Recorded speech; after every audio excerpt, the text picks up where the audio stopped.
Good morning, good afternoon, happy Saturday, wherever you are. Welcome to another edition of Fins Talk today here on FTSN.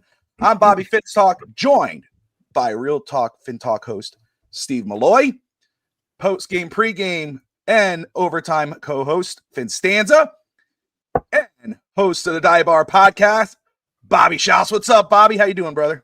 I'm doing good, fellas. It's nice to be here. The intro is nice. I guess I never seen it because I come in after I get the notification, but the intro is cool because it's like a highlight / hype, but it's also like a sitcom from the 90s. That's right. Kind of like Family Matters meets Dolphins highlights and moments with fans. That's right, brother. I love it. It gives me that vibe. I almost wore, and I may wear it for the wrestling show later this afternoon, or I'll wear it tomorrow morning on East Tetry Boys, but my Golden Girls shirt, because I'm straight up old school, dude. I have a Golden Girls shirt. I have no shame in that.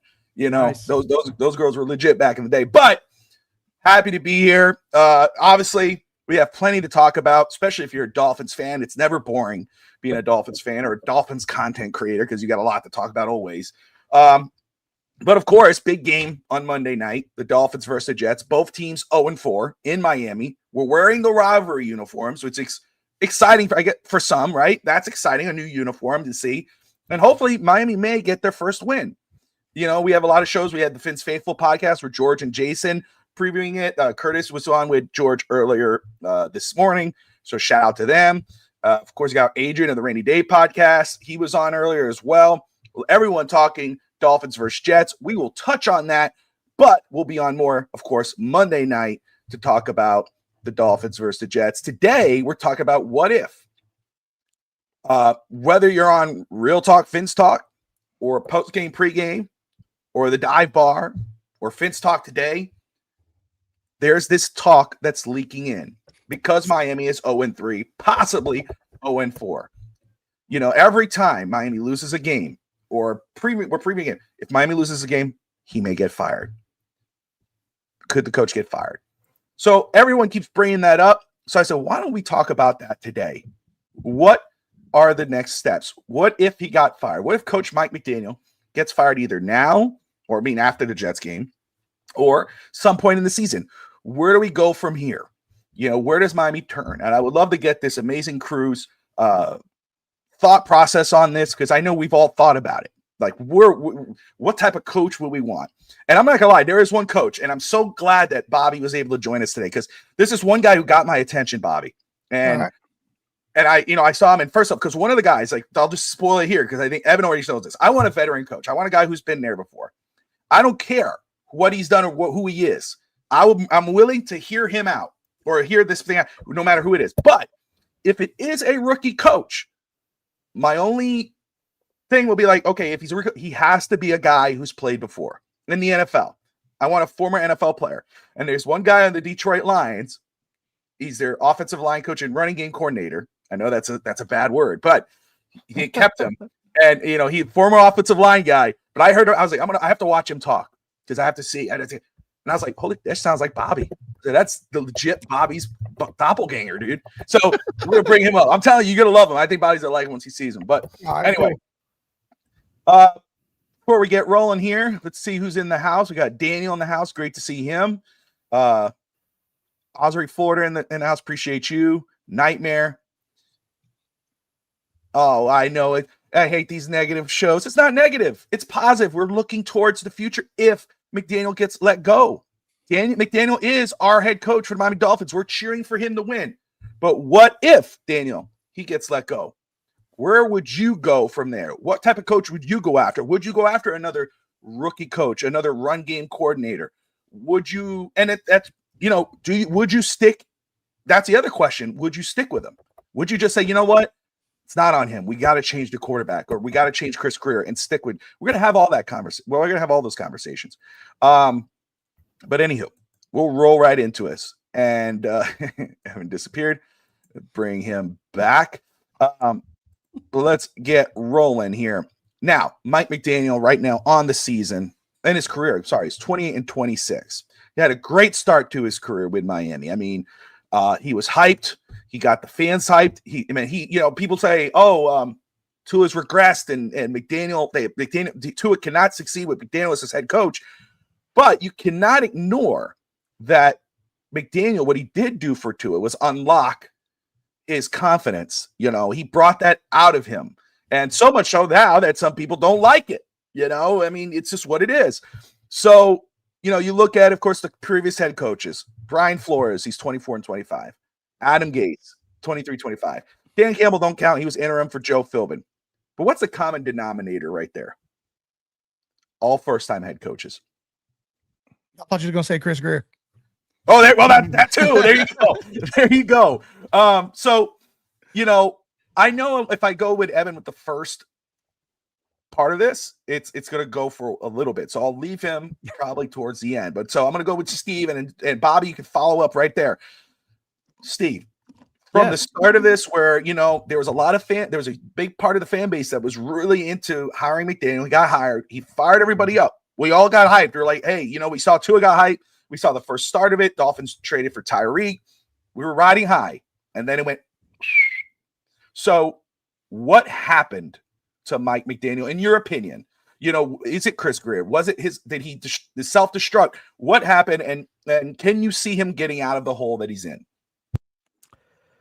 Well, and I'm with you. I was all for getting Mike McDaniel as the head coach. I was all hyped too. I remember that first show we did. It was in August, I believe it was. It was a preview of my Real Talk FinStalk show, and we had a panel prior to the premiere show of mine, and I said, man, I really like this Mike McDaniel. He's putting together and organizing a really good coaching staff. And so I was all hyped. And for the most part, when he first got hired, look, he got hired with conditions, right? He had one of the main conditions was Tua Tagovailoa. And plus the defensive coach, it was Boyer. what was it? Yeah, Boyer at the time. So those were some of the conditions that he was. He was a new coach. He's rookie. He's green.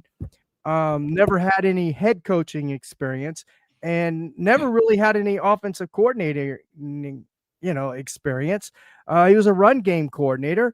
He only got a title there in San Francisco. That his buddy Shanahan gave him a title of offensive coordinator, but hey, who called the shots? Mike Shanahan, right? So he called the plays. So he really didn't have any experience, but he came here and he did his best. I mean, he had a decent roster when he got here, right? He had some talent. I mean, they got Tyreek, they had Armstead, they had a few guys across the O-line. So he had some talent here, and he made do with what they had. It was all new system for the organization, all new system for other teams, right? They never seen this system before. Mike McDaniel added a few little of his own little wrinkles and stuff like that into the West Coast offense, or you want to call it Shanahan system, whatever. It's a West Coast offense, wide zone, right? And so teams were new to seeing this. All defenses, they didn't have the blueprint for this yet. And plus, as you said, he brought the best out in Tua, and he did. What he did basically is, and he even mentioned it himself, Mike McDaniel. They went over 700 plays or something like that, and basically what he did was he picked out what plays and what type of system Tua was best in, and that's what he did. He basically put all the stuff Tua was bad at, right, his weaknesses and limitations, put him in a box, and then he brought out the good, stuff and placed it on the table and said, all right, we're going to do this.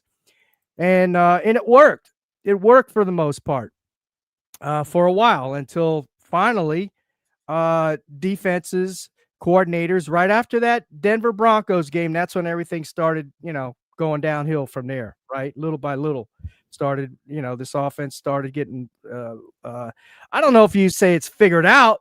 I would just say that defenses know what Tua's limitations are. And that's what they do. They make him or force him to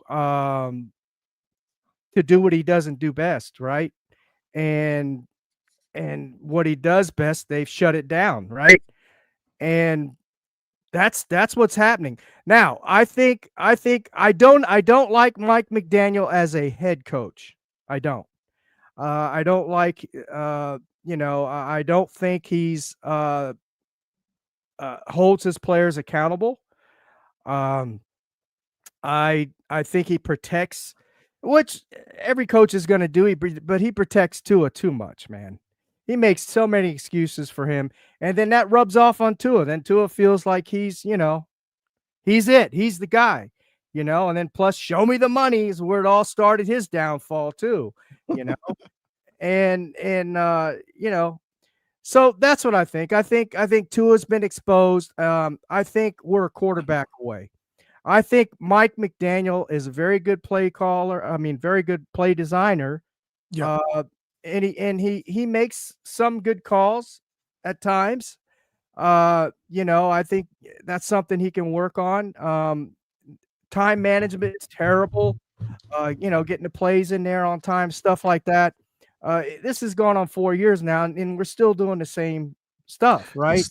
Steve, let me ask you, because you said, let me tag in here for a second, because you just said we're a quarterback away, So Right. I want to ask you this, because Daniel says, which is fair, and someone said, forgive me because I closed the comments, but I just want to make sure I get the right name here. Yeah. Nightmare 74 says, I want Bruce Arians. Okay, great. Good name throw out there, name being thrown out there. Daniel says, I would stick with McDaniel. So, question for Daniel, question for you, because you say QB away. Mm-hmm. Would you be willing to stick with McDaniel, but change Tua? Would that make a difference for you? Yeah, I'd be willing to stick with McDaniel, even with all those flaws that I just mentioned. That I think, those time management, accountability, and stuff like that. And Bobby Shaw said it. Winning changes everything, right? Changes the culture, it changes, it just changes everything. It makes everything better. All these little flaws and things like that. If you're winning, people are they're gonna overlook those flaws, right? Because we're winning. But I think I'd give him a shot, with another quarterback. Sure, why not? He brought the best out in Tua for a little while, right? And that's where I think Mike McDaniel is limited. He's limited. And our friend Greg Mean from FinStanza Sports Network said this. He started off with a playbook like this, but now because of the limitations of Tua, it's down to here. So that's why you're seeing a lot of the same type of play calls and things like that. You're saying, why are they running the same play? Blah, blah, blah. Because Tua is limited. He's limited in mobility. He's limited in his arm. He can't throw outside the numbers. He can, but it's not consistent. That's not his forte. And that's what teams do is they get him to throw outside the numbers, right? And they clog up the middle. So he's forced to throw outside the numbers. And a simple example is last week when he threw it in the middle and it got intercepted. People already know where his favorite, spot is to throw on the field, And but yeah, I would definitely give Mike McDaniel another shot with another quarterback. All right. Give him a year. See what he can do. See if it changes. If it doesn't, say Levy. So there you go. So Bobby, first off, shout out to Bobby and the Dive Bar crew. You guys put out an amazing show. You've had former players on, current players on.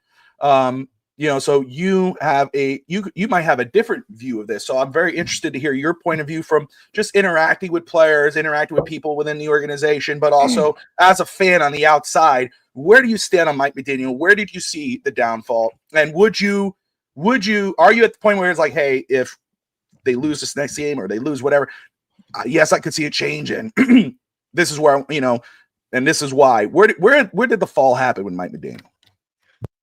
Yeah, I think fall is a weird word because it's just kind of like it was slow, so it wasn't so sudden. It's more like, all right, so do I see a change? Here's my issue. I thought after the second loss of the season, we lost to the Patriots. I'm like, okay, this is abysmal. Like, we're gonna go up to Buffalo, we're gonna get crushed, and that will be a great time to fire McDaniel. We'll have 10 days to figure something out. But here's where the issue came in, and now here's where all the question marks come. McDaniel probably had the best game plan we've seen in 14 months for that Buffalo game. FinStanza disagrees, but I've noticed he disagrees with everything. He did. He really did. Without the bonehead interception at the end, that was an incredible game plan, especially considering I think we do now realize he is dealing with a limited playbook. I think given that he has to call a game 20 yards, within 20 yards of the line of scrimmage, I think McDaniel really is doing all he can. Now, we will see who is the culprit or not as this season progresses. But I will say the Buffalo game was an indictment to Tua, not McDaniel. And I really think it also showed that the players are still playing for McDaniel because the team did come out and play. I think everybody thought we were going up to Buffalo and that was going to be the end of this whole deal. Like it was going to be embarrassing. It normally is, but the team showed up. And the defense hasn't been here most of the year, but the second half, they did play really good. And if it wasn't for the roughing the punter, I think we see a different game because we had all the momentum. It was 21-21. We were going to get the ball back. We're coming off like 2 straight 3-and-outs, I believe. And I think that really changed the game. And it also forced our hand. Now, that is where you can go. Was it Tua? Was it McDaniel? We probably should have ran the ball. And I even say that them changing it from 3rd and short to giving us the first down might have cost us the game. Because I think if it's still 3rd and inches, we run the ball there, which we probably should have started run. It's 1st and 10. We probably should have ran the ball anyways. So I am open for a debate on that one. McDaniel probably should have just kept it on the ground. It was working. I was happy to see more Ollie Gordon. I think the thing is, too, I've pointed out is we haven't been able to see what this team actually wants to look like this year because we've been playing from behind all season. Like we haven't been able to show a true game plan because we're playing from behind. So it was nice once it was 21-21 to see, well, this team don't look half bad. The defense is settled in. I like what I'm seeing. The offense is running the ball. It's a balanced attack. They're doing great. So I really would like to get a 10-point lead against the Jets and see, can you sick the dogs on the quarterback? Can you kind of get more exotic? Does it look different? And I think we need to see that. As far as that goes, though, I think I was in the boat that we're going to fire McDaniel after the Bills game because I thought we were going to get crushed. But in turn, I think McDaniel actually earned some time. I think that he pushed that down the road a little bit. And it was a loss, which is weird, but I think that's what happened. I really think he bought himself some time with the Buffalo performance, as crazy as that sounds. But with that said, you go and lose to the Jets, you turn around and lose to a Panthers team or something like that. I think we're right back in that conversation. And to me, it's clean house because it's not an indictment to anybody but everybody. You can't keep running it back or keeping one piece. I need a new start. So like to me, it's not like, can McDaniel be not the problem? Maybe it is Tua. Maybe he's got the most out of Tua and we're not giving that enough credit, but he's limited and he's done what he can with it. And maybe that is the case. Like Steve said, I could probably be sold on McDaniel again if you have an aggressive plan to go get a true guy. Like you go get your guy, give McDaniel a chance. Let's see it. Okay, I could be sold into that. I think that they kind of, I don't know if they got figured out so much as that Mike McDaniel just hasn't had another wrinkle. So the cheat motion thing was the peak of McDaniel. And he came out with that and it was like, whoa, this guy's a maniac, right? This was fun, McDaniel, right? Quirky, awesome press conferences. This guy's a mad genius. Cheat motion. Chargers never had a chance. Whooping the Broncos. Deciding to pass on the field goal and not break the record because we think we're going to do it again the next week,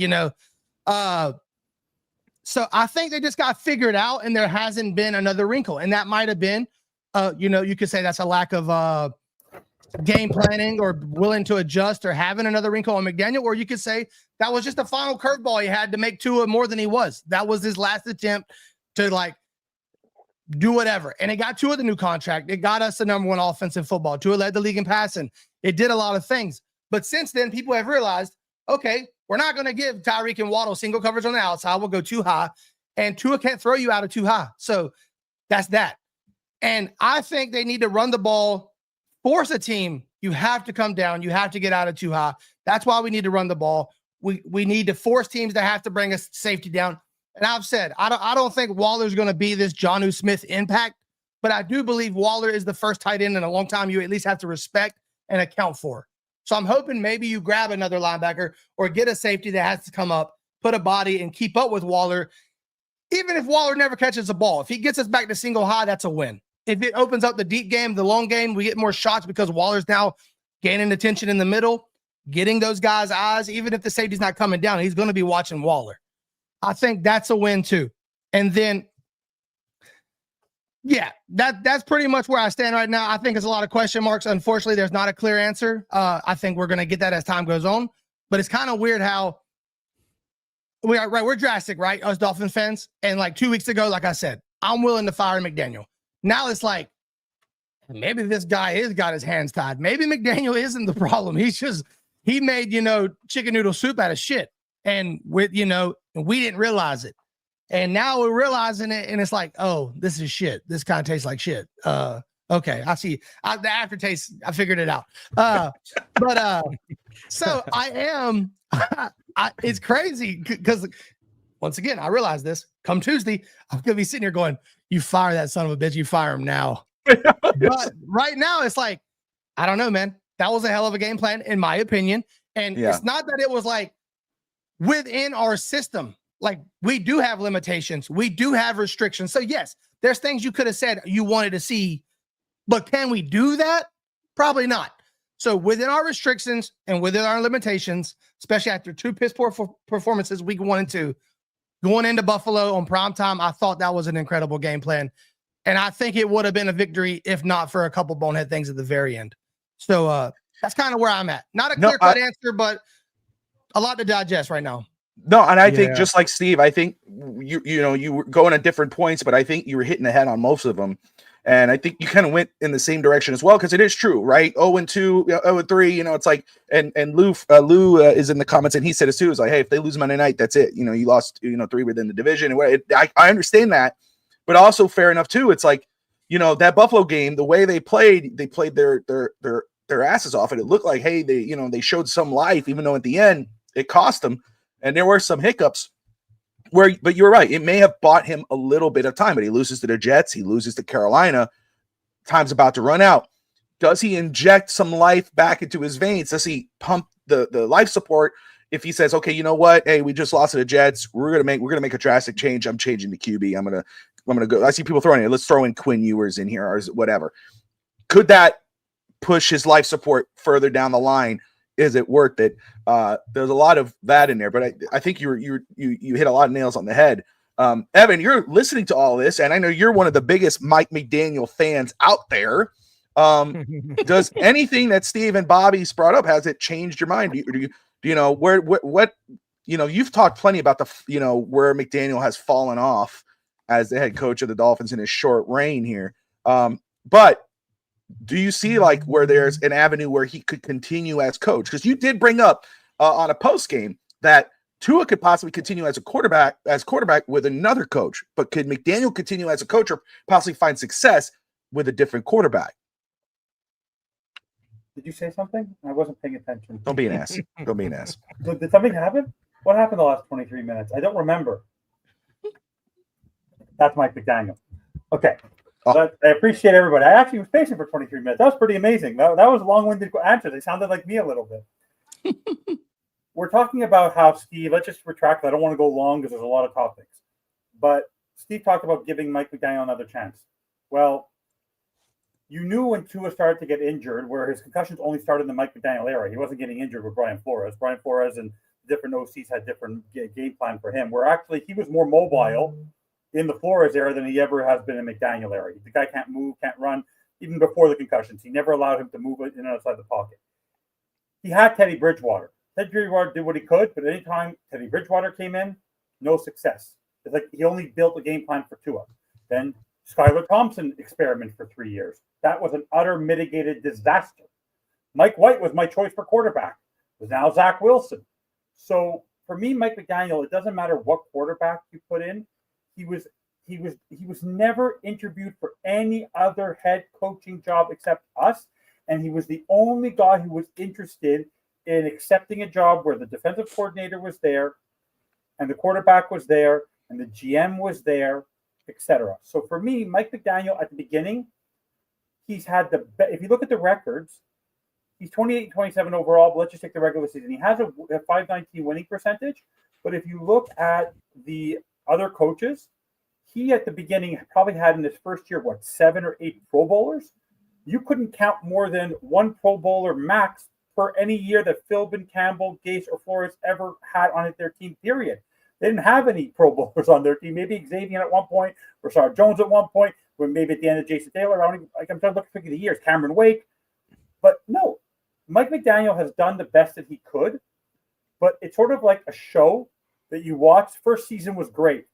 Second season, the sequel was like Back to the Future, right? Back to the Future. First one was good. Second one was amazing. Now it's 2023. Third one, sort of faltered. Now there's no Back to the Future 4. Now, that was an amazing trilogy. Mike McDaniel's trilogy should have ended at 3 because, unfortunately, he's maximized Tua. But like I once told you, and I've told you this many times, Bobby and Steve, is I think Tua's not good for McDaniel, but McDaniel's not good for Tua. And the problem is, if Mike McDaniel felt he got the most out of Tua in the Buffalo game, why are you putting it in your QB's hands? Also, Mike McDaniel could have said to Greer and could have said to Ross, I want Tua to play on his 5th-year option. I'm not ready to have him as my quarterback for the rest of the for the next 4 or 5 years. There was no pressure. Mike McDaniel made that contract happen. He's had Tyreek Hill, he's had Jalen Waddle, he's had Teron Armstead, he's had also listen to what people like Jalen Ramsey. Jalen Ramsey's out of Miami because of Mike McDaniel. Right? Calais Campbell's out of Miami because of Mike McDaniel. The veterans don't want to be around this guy. And when you listen to what he has to say, it's not even about the winning or the losing. Even before the season even started, you listen to his answers and you get lost. You forget what the question was. You don't remember what the question was. He doesn't answer the question. And also, the key thing that really bothers me about Mike McDaniel, he doesn't look at you when you speak. Like right now, I'm looking at all 4 of you. When he gets asked a question at the podium, he doesn't look at you. He looks down, then he looks up at the end of the question, then moves on. Then he hears the question, looks down again, because he can't make eye contact with people anymore because he's at a loss. This is too big for his britches. He's the guy who needs to be in the background. He can't be at the foreground because, as you can see throughout the game, he's always in his play call sheet. And he hasn't earned the right to be in his play call sheet.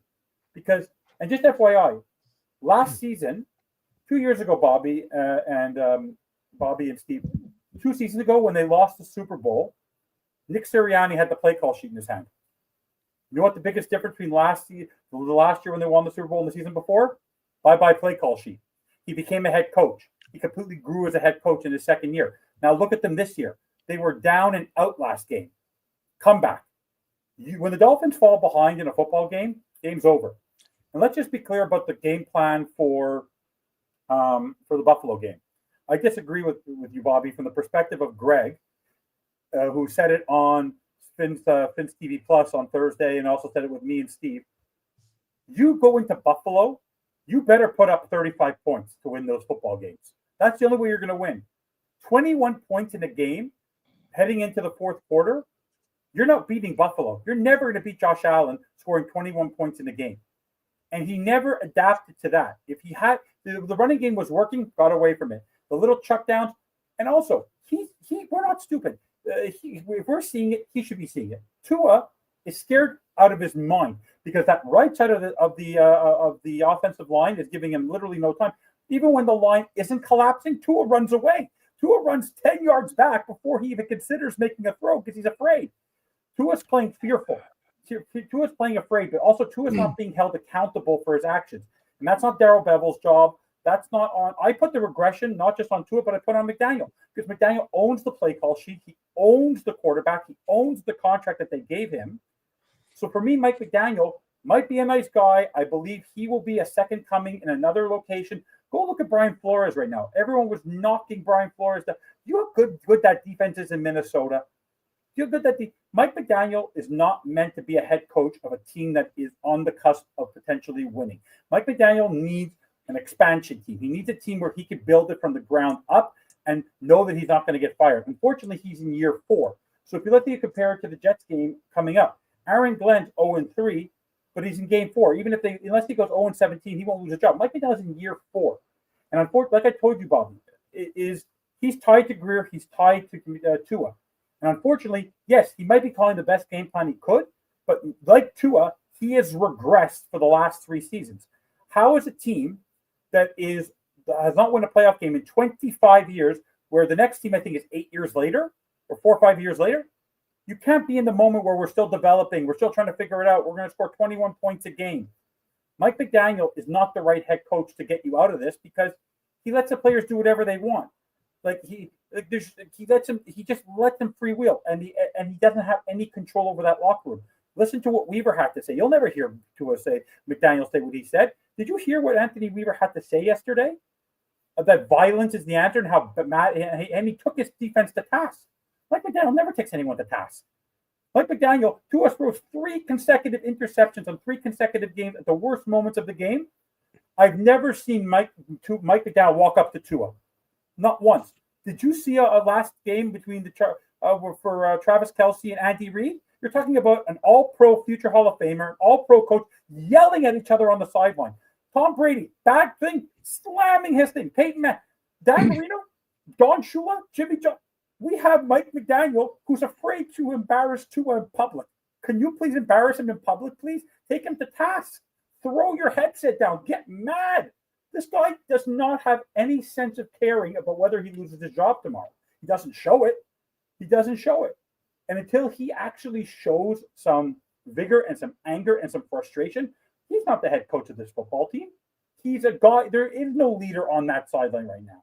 If you're lost, if you're a struggling offensive lineman or struggling, it doesn't matter what. A head coach is supposed to go to any player on the team, from the kicker to the long snapper to the center, and go talk to their coach. He never engages with players during the course of a game. It's almost like he should be in the booth and bring down the coordinator down, because he's not doing anything on the sideline except looking at his play call sheet and talking. He doesn't engage with anybody. That's not a head coach. I'm sorry. He's not a head coach. So let's just say, and guys, you know how it is. Feel free if you want to tag in. If you want to respond, you respond. Don't wait on me, or don't have, you're good to go. But moving on, so let's say Miami loses to the Jets, right? And I'm going to shout out everyone in the comments there: Lou, Ray, Raphael, Only the Real Survive. Everyone, forgive me if I'm missing anybody here, but everyone in the comments, appreciate you guys all commenting. Everyone watching right now, we appreciate you wherever you're watching from, whether you're watching through X, Facebook, YouTube, FTSN Extra, Twitch. Appreciate you all. If you're watching anywhere other than YouTube, hop on over here to FinStalk Sports Network, hit that like and subscribe button. And when you're done with that after the show, go over to the dive bar if you haven't already. If you haven't, you're crazy, and go subscribe there as well. But shout out to everybody in the comments. I love the passion. I love the back and forth. Keep it coming. I've seen Bruce Arians' name pop in there. I've seen Stick with McDaniel in there. Throw some names out there. Is there any names that you guys go, man, if this would be a coach I'd like to look at? If this is a coach I would be interested in. Throw that in there. We'd love to see those and react as they come in, or at the end, we'll react quick. But let's say, worst of worst, lose to the Jets, lose to Carolina, whether it's for whatever. Miami decides to make a change within the season. They promote from within to get an interim coach. Who would you prefer to be the interim coach? And Evan, I'll start with you, but who would you like to see become? Because before it was, before last season, the shortest was Anthony Weaver. Are you still there? It was like, give Anthony Weaver a shot. Let him be the interim coach. If it's internal right now, it's the interim coach. Interim coach. If it has to be within, it is Weaver. I wasn't Weaver last week. It was Weaver yesterday. He is auditioning for the interim head coach the way he sounded yesterday. The man was almost in tears. He's mad at himself. He's frustrated.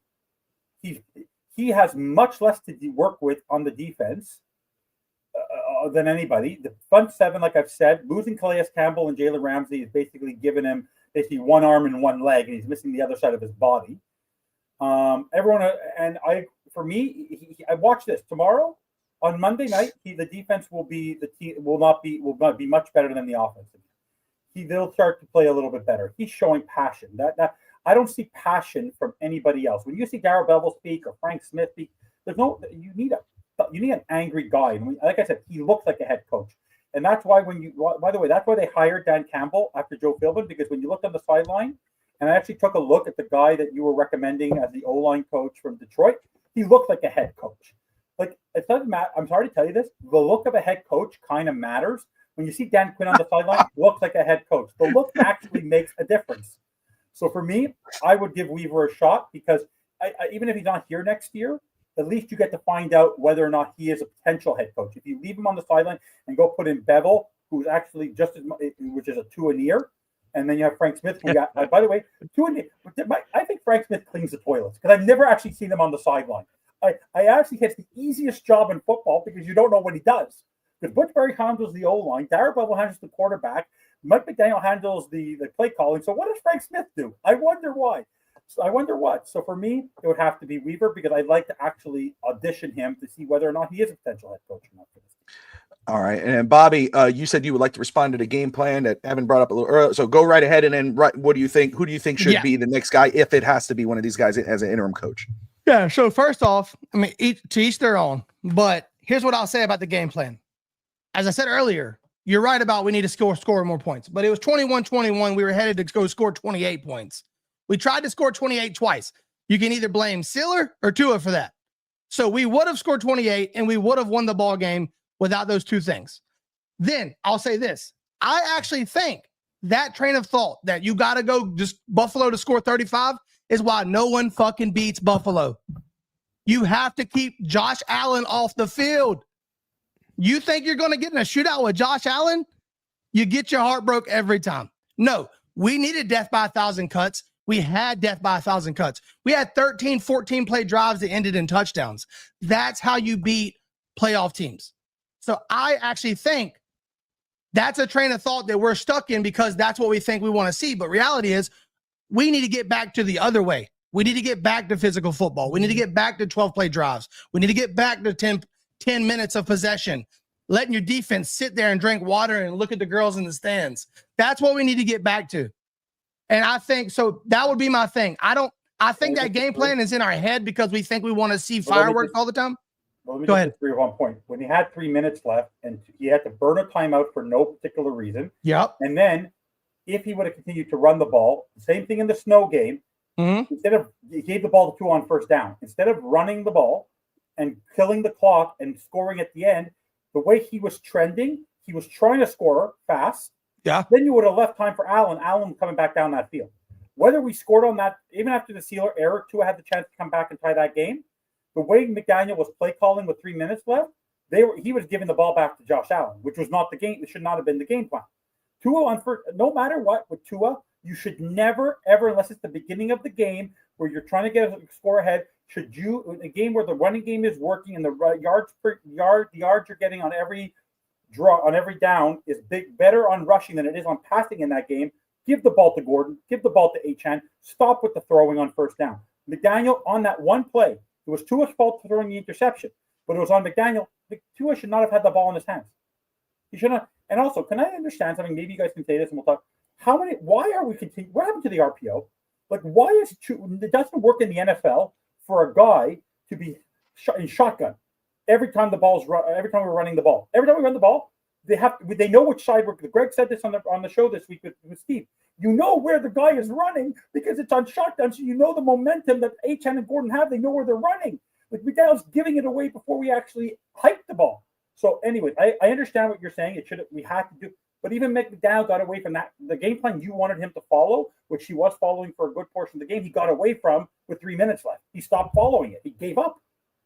Well, that's once again because we fell behind. It was 21-21. We gave up 3 minutes. You had 3 minutes and 20 yards. You had 3 minutes and 20 yards. You could run the ball three times and still had a chance to win. Well, I said earlier that you can debate the fact that third and inches or 1st and 10, it should have been a run play. I don't disagree with that, but it does not excuse a $52 million quarterback for throwing a fucking ball right to a linebacker. But he's not even a $20 million quarterback. That's the point. Yeah. Okay. So you're blaming Tua one way or the other. You just don't hear it. Yeah. You should be able to trust your guy. That's right. So Bobby, 100%. Who would you, if you had to make that decision, who's the guy you're putting up? If McDaniel gets let go, who's the one you're promoting to be your interim coach? Yeah, and this is where I agree completely with FinStanza. 100%. I think he nailed it. One looks like a coach. Also, if your reason for keeping a guy on or giving Bevel the interim job is because he fits Tua, not interested. That we don't need that again. That was forced on the last guy, did not work. So Weaver, like FinStanza said, at least you'll know. It might blow up. It might be a terrible decision, but you'll know, and you won't let him ride off into the sunset and become a Dan Campbell later. So I'm all for Weaver. Go with the leader of men. Hopefully he gets people in the position to make the right choices under him. But I'm going with Weaver for sure. I agree 100%. Steve? Yeah, I agree with both these gentlemen. Weaver, for sure. Yeah, for everything they said. There's nothing else I can follow up with. People all agree with me for once, Bobby. For once. Yeah. So easy enough, Steve. So I'm going to stay with you on this here, and then you'll be the one who everyone has to follow. If you go here, Miami decides obviously to let go of McDaniel. Should they go ahead and just clean house at that point in time? Should Marvin Allen be promoted up, or do you think Chris Grier should finish the season? If they let go of Mike McDaniel, just go ahead and let Chris Grier finish the season out, and then make that decision at the end of the season. Definitely, I'm not a fan of Chris Grier. I think they should clean house with him, let him go. And I don't think they should promote from within. I think they should get another GM, from somewhere else. I don't want them promoting from within. But I'd wait till the end of the season before we let Chris Grier go. Bobby? I think you'd have to promote within if we did it mid-season, which they're not going to do. I think you're going to be looking at a situation where Chris Grier gets moved into a prominent role as a senior advisor. He's now a Parcell type architect. And then you bump up like Champ Kelly or the guy from the Raiders they got this offseason, or, you'll see something like that. Now, ideally, that's not my game plan. I don't want to bring anybody from inside. Like I said, if you're cleaning house, clean house. I guess I can live with Grier as a senior advisor if he's drinking coffee and walking around shaking hands like Marino does.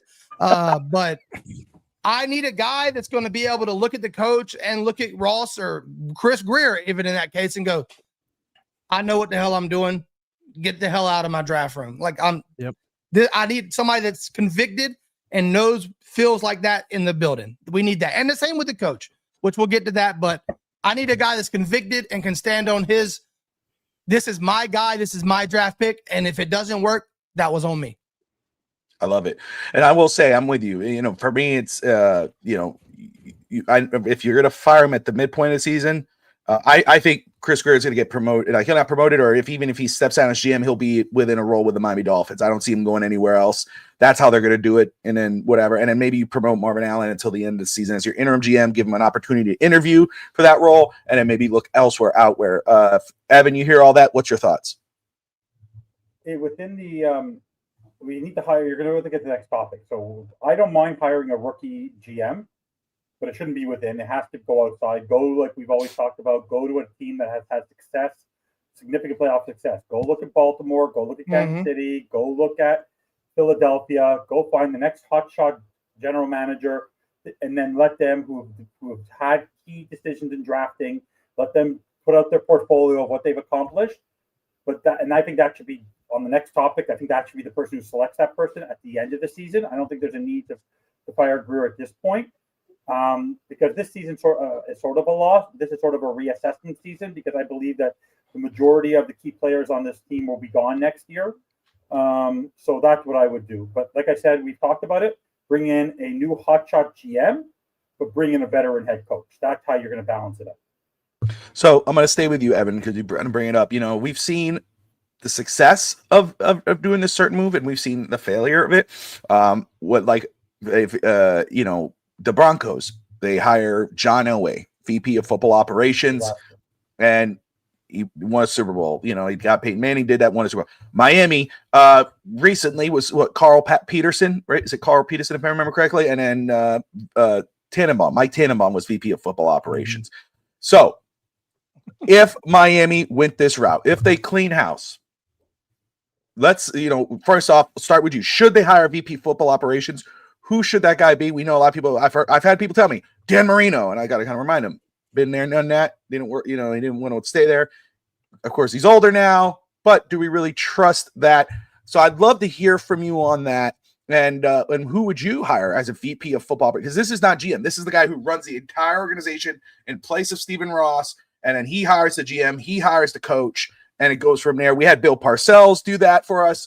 That was the time we actually went to a play. It was a fun year. That was when you hired Tony Sperano, you got Chad Pennington, went to the playoffs, lost, Wildcat season. Should Miami follow that route again? Or do you think, no, just go get your GM, go get your coach, let him hire the coach and go from there? And if they do go VP of football operations, who's that guy? I have to really do more research on who it would definitely be, but I would take an example of Belichick still wants to coach, so I wouldn't touch him. I wouldn't touch anyone who has any influence on the Dolphins organization for a number of years. I want someone with a little bit of experience in player personnel. So, for example, I would take a Bruce Arians if he wants to be up there. He mentioned head coach, but maybe he doesn't want to go on the sideline due to his age. I'm a massive fan of someone like a Tony Dungy. I need someone who's been a head coach, who's won a Super Bowl, who has success, who has connections throughout the league, who's willing to come out there and make a decision. I don't want to hear about Louis Riddick. I don't want to hear about that kind of nonsense. I want someone who has had success either at the head coaching level or the GM level, and I don't care who that is, as football operations. The only person who should be a rookie, who's young and who can help build this franchise for years to come, is the general manager. I want a veteran, former head coach or executive to be football operations who does not want to coach anymore, so they're past their prime of coaching. Like, I'll give you an example, Bobby. I would have hired Pete Carroll's now on the sidelines, but I like the mentality of a Pete Carroll at an executive level. I like that kind of mindset of a veteran person who knows the X's and O's, who can explain to Ross what to and not to do, right? Dan Marino wandering the sidelines, everyone taking pictures of him, is a good photo op, but it's proven to do nothing for us for years because he believes in Tua. Like that's how blinded he's become, Dan Marino. He believes in Tua because he's playing the company line, right? I don't think it works. I think it's more playing the company line. I don't know how he really feels. I think just because he's part of the organization. Yeah, John Elway won for a couple of years, but then there was a real drop. And when Sean Payton came in, he backed away and became president. He's not the GM anymore, right? So unless the head coach has control over player personnel, because that could also be. The only way you would do it is if the GM is really doing what Bill Belichick type wants to do, or Bruce Arians. So unless you bring a super veteran head coach who can handle player personnel, maybe you don't need the VP of football ops because they can sort of handle both, mixing in with the general manager. But that, I think right now, Ross needs that really. And also, at one point, if we talk about 3-4 years from now, Ross is not going to be able to handle this on his own. He's going to give the team to his daughter. The daughter's going to need a real expert there. So you need to bring in someone who can sort of show them the ropes. So for me, I want any veteran out there who's been a successful head coach or successful general manager who's in his 50s, 60s, even early 70s, who can take hold of it, and literally take the control away from Ross. Say, Ross, watch the games, pay the bills, let me handle this. That's what we need. Yeah, I'll keep it simple. I don't think Dan Marino's the answer. I think that's more like not disrespectful. Dan Marino is the face of Miami Dolphins. 100%. 100%. But in that sense, and don't let this sound disrespectful, I feel like kind of what FinStanza said, Dan Marino is more like a mascot thing. Like it's like Dan's in the building so people feel better. I don't think he wants to get involved to that level of football and analytics and stuff like that. So I don't think he even wants to do it. And I don't think he has the background to do it, honestly. He was a hell of a quarterback, but let's not get carried away. Just because you're an awesome quarterback don't mean you can build a brick wall. It's just they don't go hand in hand, So I don't know. And I also feel like this. There is situations where it worked. John Lynch, John Elway. Yes. That's a good that worked. But there's a lot more examples when it didn't work. And I remind you of Mike Tannenbaum. And I feel like if you need a VP, a GM, assistant, if you need all these guys, you never had the right guy anywhere in the first place. And I think that's what it really comes down to. I want, like I just said, I'll go back to it. I want the guy at GM who can act as a VP because he's convicted. So he don't need a guy holding his hand on both ends to approve everything he does and 6 people's opinion to get nowhere and no real opinion. So no, I think a VP of football ops is something you do when you think you got to babysit a guy. And I don't want that in the coach or the next GM. So my 100%. Answer at the end of the day would be no VP of football operations. Love it. Yeah. Great answer. And FinStanza as well. Steve, you're No, we don't need a VP. We don't need a guy, it's in charge of football operations. We need a solid GM, someone that's got, got some cojones that can stand up and make the decisions. We got a collective right now in this organization, right? That's the problem. We got too many freaking hands in the pot. One man needs to make the decision, and that's the general manager, right? And he goes right to the top, right to Ross or whoever it is. Once he's handed it down to his daughter, he goes up. It's Ross and the GM. That's it. And then a really good, solid, mature head coach, someone that's doesn't necessarily had to win a Super Bowl, but someone that has enough experience, and he's a disciplined coach. He holds his players accountable. That's what we need. We need a good base to start off with, and then we can just build from there. But yeah, no guy with no football operations guy. We got too many hands in the pot right now, and that's one of the problems in this organization. Everybody's pointing fingers, at each other. Nobody wants to hold one person accountable. Nobody wants to take the heat or the responsibility. The only thing I want to add to that is because we're going to bring in a young hot shot, because we want to bring a new fresh voice and not a veteran, because of the fact that we want to redevelop. The reason why I want a VP of football up is because of the fact that will block Ross from unilaterally, because there's always this stuff. Was that a Ross decision, or was the Ross going out and going to get Jim Harbaugh or going to get Sean Payton or Tom Brady? It's like it's like basically someone who is so successful in business. How dumb can you be in football? Like, it's like you were successful in building buildings, but you can't manage your football team. It's really to babysit Ross, and really be that go-between. And I'm not asking for someone to be there for 5 years. I'm asking just for a transition period to let that GM not have Ross up his butt all the time, literally making these wacky decisions and making us all look bad. Because to this day, no one knows what goes on in the building. Was it a Flores decision? Greer's a yes man. Ross is the one who invited McDaniel. Was McDaniel a Ross hire or a Greer hire? Who wanted to give two of the contract? It's always, no one knows. But in Kansas City, it is Andy Reid. That in Philly, even at year-end, it is Harry Roseman, right? Like you know that. Like, it's all Belichick. You don't know who it is in Miami. It could be one of the three morons. It's either McMoron, McGreer, or McRoss. It's one of the two, one of the three. It's lost. You need that. You need that person to separate Ross from the football, because Ross involved in the football has made this team a mitigated disaster for 17 years. Well, and the thing is they run this organization like a corporation, right? Well, I mean, it is a big business or corporation, but they don't run it like football operations is what I'm saying, right? They've got a committee of guys. They probably sit down at a table like a corporation, and they all making decisions. And oh, that's a good idea. Oh, that's a good. No, you need somebody to step in and say, no, that's not going to work. It's going to work. This is the way it's going to be. That's the VP of football. I think it could be the general manager too. It doesn't have to be the VP. I think good points all around. I think great points all around. I think it depends on your, the coach and everything. If you want, I think I understand the point of what Evan's saying there too, is, you want that direct line of hierarchy, so you know exactly who to blame and where to go. Like, it's not who's the guy, 100%. I agree. But I agree. All love and respect and everything. Dan Marino, we know who he is. Because I've had people tell me, Dan Marino, man, they should just give the reins to Dan Marino. And it's like, first of all, it's happened before. If I forget when it was, but he only was for a week, and then he stepped down. And again, there's no background to that, and I don't know if he really wants that on him. When the team fails, everybody looking at him now, saying, I think he's good where he's at. Give you a little comparison, because Bobby made a good point before. Some people, just because they were stars in the sport, doesn't mean they're going to be good executives. I'm going to use it from a Canadian sport, which is hockey. Mario Lemieux, amazing hockey player, became an owner and managed a team, and they won cups. Wayne Gretzky, the so-called best hockey player to ever play, he went to be a head coach. He went to be an executive. The teams were disasters.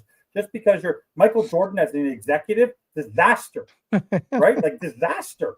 Like, just because you're a star player doesn't mean you have the cahoots. Like, someone made a great point. Like, who I would hire if he retired tomorrow to be my executive? I'd hire Calais Campbell tomorrow. That is a guy who you see him in the Arizona game. He's 39 years old, and he looks like he would be the best defensive player on the Dolphins right now, screaming at his players. Like, that's someone who holds you accountable. That's a future general manager in this football, an executive in football. So I'm not against the idea, and Lou brought it up too. But Bill Parcells, even Bill Parcells couldn't turn this around. It was a one thing, and then it kind of went off the rails. So we know the flaws, we know the success of it. I'm not on the Dan Marino thing. I'm willing to entertain the Bill Belichick portion of it, but the only issue with that, and then you think about who's he going to bring on. Does he try to put on his son as head coach? You start to think of all that stuff. So it's very, but let's go ahead and a great talk on that and great debate so far. Bob, I'm going to start with you and then Evan and Steve on this. But Miami, let's say they go ahead to go coach, they had an interim coach, doesn't work out. What are you looking for in the next head coach of the Miami Dolphins? If Mike McDaniel's let go, we start doing this all over again. Here we go, bro. So you're like, man, okay, this is what I want. Is it a hot shot coordinator like a Joe Brady? Is it a former head coach like John Gruden? Is it a college coach? Like, where are you at for the next head coach of Dolphins if they have to make a change or they make a change? Yeah, I want a guy that's been an NFL coach in the NFL, a head coach in the NFL. Sorry. And I'm looking, John Gruden's intriguing, but I'm looking at other things. I'm looking at teams that might make a terrible decision. Like, are the Ravens really going to fire John Harbaugh? Are they really fed up with John Harbaugh? I don't know. But I'm looking at that's why it's hard to predict these things. Cause if somebody like John Harbaugh is available, he goes to the top of your list. If the Steelers are really crazy enough to fire a Mike Tomlin, he goes to the top of your list. So we need to see who's there, but I definitely want somebody who's done it before. And I want a leader of men. So I don't care so much. It's cool if he also is, but I don't care if he's a offensive genius or a defensive genius. I want a leader of men who also can put his pride to the side and understand I need people around me to make the calls for the offense and the defense and help me out along the way. But I am a leader of men, and I know what winning looks like and what I need to see out of my team. I love that. I think that's great. And someone delegating plays, hey, you're the offense. I'm the head coach, your offense, your defense, and go from there. Leader of men was huge. Leader of men was a huge point right there. Evan, what are you looking for the next head coach? Someone who looks like Steve Molloy, looks like a leader of men, looks like a leader of men. By the way, you know what we could do? I just realized they could save a lot of money on stationery and a lot of things. They don't have to, if they hire Mike McCarthy tomorrow, they get the mic, they get the mic. They don't have to change much, right? They get a veteran head coach who's won a Super Bowl, and they don't have to change much. Mike, Mick, it works. No, has to be a veteran head coach. I don't care who it is. You guys want, I mentioned the joke about Mike McCarthy, but for example, won a Super Bowl, 600 winning percentage. He had to work under Jerry Jones, so he knows what he knows what it's like to work under a moronic owner. So he has that going for him. But no, for me, honestly, it has to be a veteran, not college. It has to be someone who's won a Super Bowl. Like I said, I don't care if you have to convince Tony Dungy to come back for a year or two, or I don't care if it's a John Gruden. I don't care if it's a Mike McCarthy. I want a successful. I didn't get Doug Peterson another shot. I want someone who's a successful head coach with a Super Bowl pedigree, who's potentially either played the game before or is a really successful tactician who also has been involved in player personnel potentially. That's what I want. Simple as that. Nothing else. I don't care who it is. I honestly will be happy if the person's won a Super Bowl, has a winning percentage as a head coach, and literally looks like a head coach and sort of looks like Steve Molloy.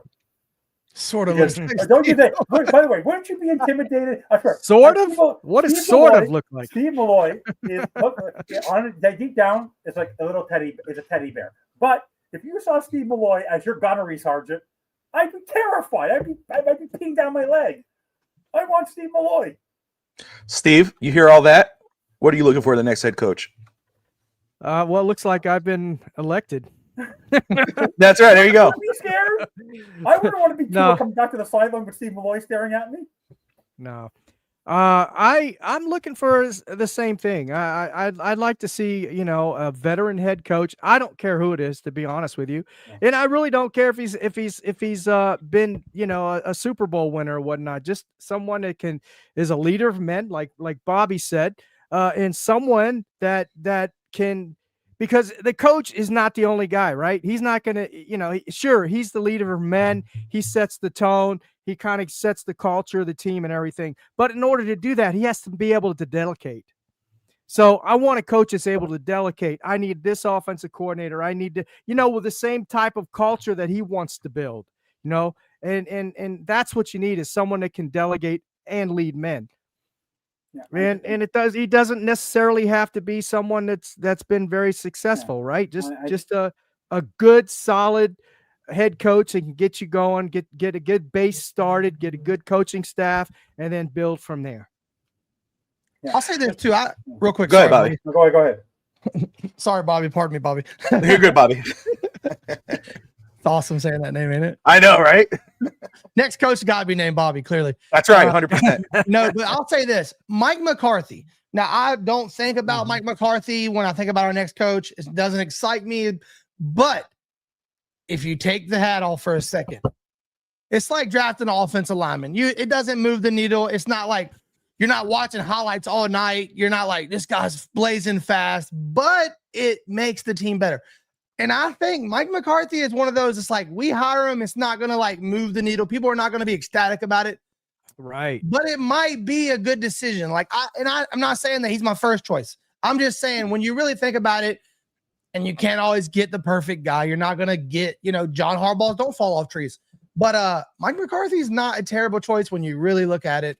And it could be a solid choice for the Dolphins come next offseason.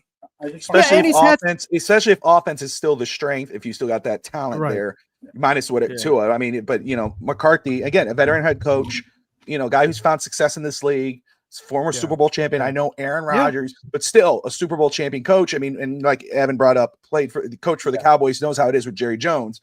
Stephen Ross is not Jerry Jones, but still. But Steve, what was your point?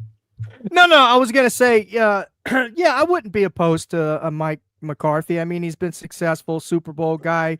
You know, he's won 12 playoff. You know, he's got 12 playoff wins, 8 division titles. So yeah, sure, that would be great. He has all the accolades, right? If we can get him, sure, that's just you know, putting the cherry on the top, right? But again, just a coach that's has experience, someone that's, you know, maybe he has a playoff win or two, you know, but I think the Miami Dolphins just need some stability in this organization. You know, a coach that has stability, holds his players accountable, holds his coaches accountable, you know, holds himself accountable.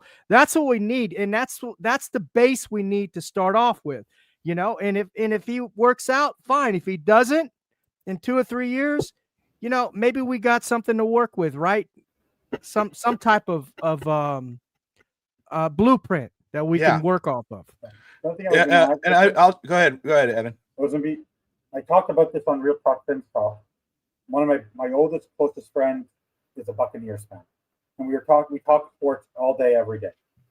If you look at him, since we had Jimmy Johnson, and then after Wanstead, we have not had a veteran head coach. Over his 25 years, if you look at the last 25 years of his franchise, his success was John Gruden, Bruce Arians, and now Todd Bowles. Every other coach that was in between, with the Lovie Smith, was just an aberration. But all the other 3 or 4 coaches they had were disasters as rookie head coaches. All his success in his 25 years.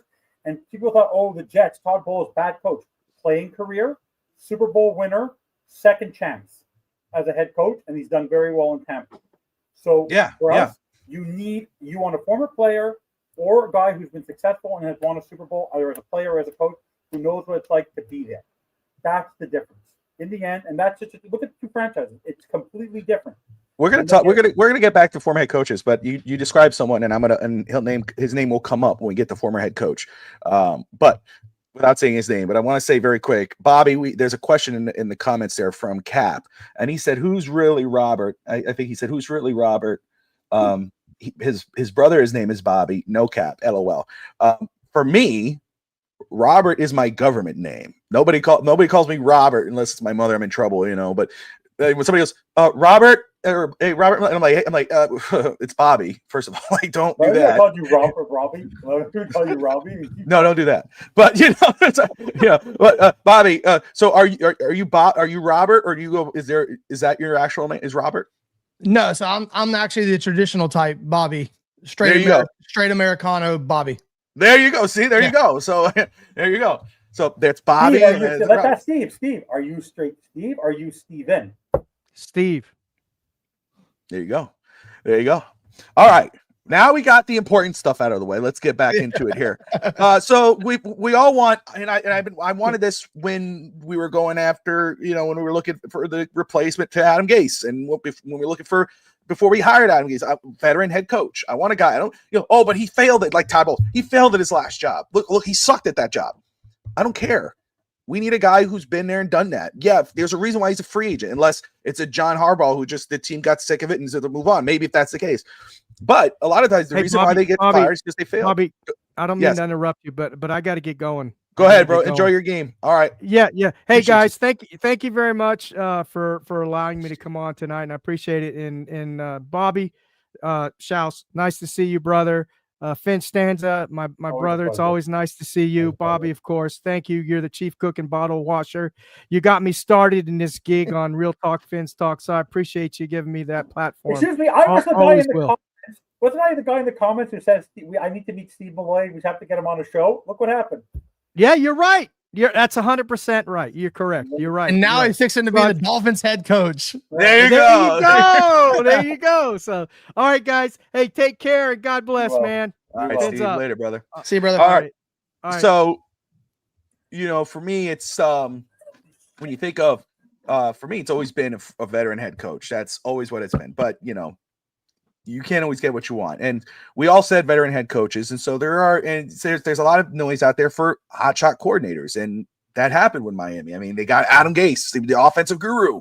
You know, look what he did with Denver with Peyton Manning. And then it was Mike McDaniel, who didn't really have it, you know, who didn't, you know, you liked what was going on in San Francisco, but he was a run game coordinator. He was a one season as offensive coordinator. But really, that was Kyle Shanahan calling those plays. But they did that. And so far, it hasn't worked. But you still get that noise. You still get those names out there, hot shot coordinators. And Joe Brady's one. And Bobby, you said this earlier, we got to hire a Bobby, maybe a Bobby head coach. And there's Bobby, and I'm going to butcher the last name, but that's okay. I think we like it. Bobby Babich, right? Or, you know, I think that's how you say it. It sounds like bad bitch, but it's Babich. And so that's actually a pretty good name, you know. But, you know, and then you talk about the Ravens. You said John Harbaugh. Evan says winning organizations or stable organizations. You think of the Baltimore Ravens. Well, another coordinator who has been a coach, he's interviewed for it before, high on John Harbaugh's high on him, and that's Todd Mankin.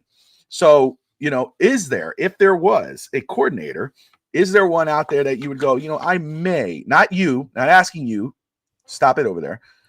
Is there, Bobby, anyone that you might go, I might consider him? We'd have to see when the time comes. I think he failed poorly last time, but I think Joe Brady's intriguing. Just because we've seen how aggressive he went to making the Bills a run-first team, even with Josh Allen, and how much it benefited Josh Allen. But it's just so many questions with it, right? So, it's still the question marks. Like, who does he bring with him as defensive coordinator? Does it become Mike McDaniel all over again, where he's calling the plays and he's overwhelmed and he's got too much on his plate? So, ideally, I don't want to go with the coordinator again. I'm sure there's going to be a lot of hot names come the time we do it. You know, we always fall in love with them, you know, but in a vacuum, they are enticing because you'll see a Josh Allen-led offense looking amazing, which it should. But we also seen a Josh Allen-led offense with Ken Dorsey that did not look amazing. So here we go again. Oh, gosh. Only Flo. That's the only coordinator I'd bring back. He's trying to start. That's a former head coach. Former head coach, successful, hot truck coordinator, doing amazing defense in Minnesota. For the record, I don't know if you might be being serious. You might be having fun, but we are currently still in a lawsuit with Brian Flores. That's how you settle. But that's how you settle wrongful termination suits. You settle. You say, "I'm sorry. I fire McDaniel. I bring back Flo. shake hands and get over and move on with your life. That's how you settle a lawsuit. Yeah, I'm sure that's how they think about it. I don't care about the first round pick or the money they lost or being stuck with Chris Greer now because he has all the skeletons in the He closet. was more entertaining. He was more entertaining to me. Nah, hey, All right, Evan, go ahead. There's no hot shot. No, there's if someone has the job coordinator prior to becoming this head coach, unless they're a former head coach, I don't want to know about hot shot coordinators. We've tried that. We've done that with Saban was a head coach, but it was different there. But then Sperano was a coordinator. Philbin was the hot shot coordinator with Favre and Aaron Rodgers. Turned out it wasn't him. Then it was Adam Gase. Then it was Brian Flores. He was the one who won the Super Bowls, not Bill Belichick. Now it's Mike McDaniel. No more hot shot coordinators. No shiny toys. They become broken toys. You bring in someone where when the person walks into the room, you stand up and you salute. I like Lou's idea that he could see Ross going with Coach ChatGPT next. There you go. Remember the anonymous general manager? Remember when in the WWE we had the anonymous general manager? Raw? Yeah, it was back in the day. And Michael Cole used to go on the podium. This is the announcement from the Raw general manager. So I'll just say, I'm with you. Unless it's a former player, that's where I would be intrigued to listen to. Todd Mankin might be the only one. There's only one guy. Okay, hold on a second. You had your second. You brought up WWE. You lost your second. You got to wait a minute before let me get this point out. Okay, Mr. Anonymous. Last night, they were awful last night. Let me just say, the only one guy that I would really be intrigued, unless he's a former player, because I'm willing to listen to that because we've seen the success of that, would be Todd Mankin. Because what he's a old school type of guy. I mean, you see what he's done with the Baltimore Ravens offense. You've seen what he's done. I think he's a guy who, he's learned from John Harbaugh. He's been a part of a regular organization. He'd be the only one. I'm with you guys though. With Joe Brady, and I'm not interested in that. That's another hotshot coordinator type of guy. Not interested at all of that. And unless he is a former player, that's Todd Mankin's the only guy that I'd be interested in discussing in regards of a coordinator. But go ahead, Evan. The only thing I would do, which is going to be the talk, I'm sure people with hotshot coaches and coordinators, because it's the Miami way, because if you're a fan of the U, you're going to do it. The one thing I would do in the next administration, a couple of years, if he's actually interested, not to ever make him a head coach. He's 5 years away probably from becoming a head coach. Whoever becomes a head coach, they should go watch how Jason Taylor coaches that D-line. And when he's ready to come to Miami to be a defensive line coach for Miami, future defensive coordinator, and I thought about that recently, man. Coach, that's what you do. You want to develop a head coach internally, you go get Jason Taylor, who is beloved by this franchise, who literally didn't come to Miami and say, give me a job. He went down to Miami, the University of Miami, and started from the ground up, a Hall of Famer, the ground up, and is coaching that D-line. And go watch how he handles his D-line in Miami. They're no joke. And that is all Jason Taylor. That's what you do with developing the future head coach of the Dolphins for 5 years from now. Go get Jason Taylor. But you bring in the veteran now. What? I thought about that recently, and first off, I think he was the head coach at St. Thomas, which is in South Florida, and then he was hired as a defensive assistant or something on that sideline. But look what he's done on the shout out to Jason Taylor. He's my favorite Dolphin. Ruben Bain could be the first overall pick. I mean, that's a guy like, if Miami's in that top 5 and somehow, some way, Ruben Bain is sitting there, that's not. I'd hop on that, especially with what's going on. But that's another topic for another day. Anyway. But no, great point to bring up Jason Taylor. Bobby, did you have a counterpoint? Oh no, not really. I'm at the point of the show where I'm looking at the chat and it's starting to unwind a little bit. It's funny. Somebody said that McDaniel is ChatGPT fucking up, and I think no, McDaniel's probably more like Grok. I love that. He's more like Grok. No, I think you're right on. So we talked about it. We all prefer that former head coach. Right. I mean, and Evan brought up, you brought up Mike McCarthy. And again, I'm not against any former head coach. I know I see Nick Saban in there. Let's time out on that. I see Brian Flores. That ain't happening. So let's be realistic when we talk about it. I'm not against any former head coach. And by against, I mean, hearing it out. You bring up a name, I make inside cringe, but I'm going to listen to it because he's a former coach. I mean, you could go with Matt Nagy there. You think of John Gruden or Belichick, and you hear all these Kiff Kingsbury. But Evan, you brought up a name earlier, or you didn't bring up a name, but you were saying former player, championship pedigree, success. Won a Super Bowl as a player. Maybe he's won a Super Bowl as a coach, but he didn't. That's why. But what I hear, and this is a name, and I don't know if he would because I think health, but he's current GM, I think, of UCLA, because that's where it's going now. Ron Rivera. That's another former head coach, former coach of the year. I think 2-time coach of the year, a player, a hard ass, a guy who's going to delegate the offense and defensive tasks, a guy that could probably, lay the foundation. He's had success in this league. We know where he's fallen off. He was in the middle of a commander's organization that was in the middle of a fire sale, and it was all whatever. But you were bringing up all those things, and I'm looking at it. I'm going, that's Ron Rivera. So, yeah, that's one of these veteran coaches that I would absolutely be intrigued with. I know Dave Staver probably he sucks, but I wouldn't mind a Ron Rivera. Would you? I want, like I said, Matt Nagy was not successful as a head coach. He's a former head coach, but he didn't do much. I want someone with a pedigree, and that's what because Ross likes the shiny toys, right? Like someone who's gone to Super Bowl. Matt Nagy's been behind Andy Reid, and he was kicked. They couldn't wait to get rid of him in Chicago. But no, whether it's Ron Rivera, Mike McCarthy, John Gruden, Bruce Arians, I don't care who. I don't care. I just don't care. Just bring someone who literally does not have the play. That literally is not focused on the play call sheet. Yes, Mike McCarthy holds it, but he holds you accountable.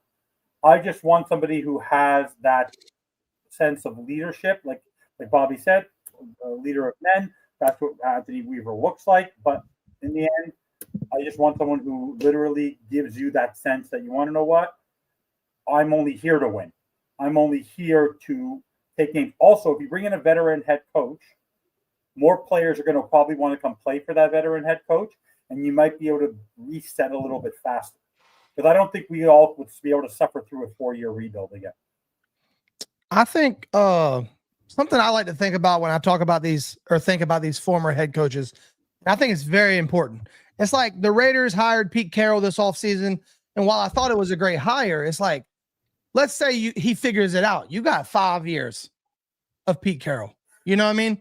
So and look, this is wishful thinking in Miami because these guys don't even work or last. So maybe age really doesn't matter. But like John Gruden, McCarthy is probably the max age I'd want to go because let's say you do get the right guy and he figures it out. I'd love, I think we all would, a 15-year stretch with the same guy. So I don't want to go too old. I think you can't have a 30-year-old and you can't have a 70-year-old. The guy needs to be seasoned enough, but I don't want a guy that even if it works, it only works for 5 years, 10 years. I would love the situation where you get a Gruden, McCarthy, John Harbaugh, Mike Tomlin, even these guys in their 50s that you can get if it went right. Worst, best case scenario, you could get 20, 30 years out of these guys, but I know that's obviously wishful thinking. I don't want to go into it knowing already that you're not going to get 20 years out of this guy, 15 years out of this guy, even if it worked. I don't agree with Cap because we've had consistency for 20 years in the front office, and look what that got us. Yeah, I know.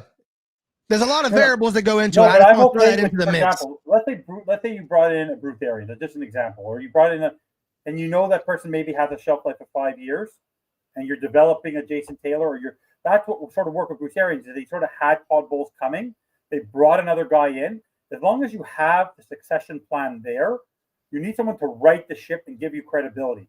Miami Dolphins are a laughing stock.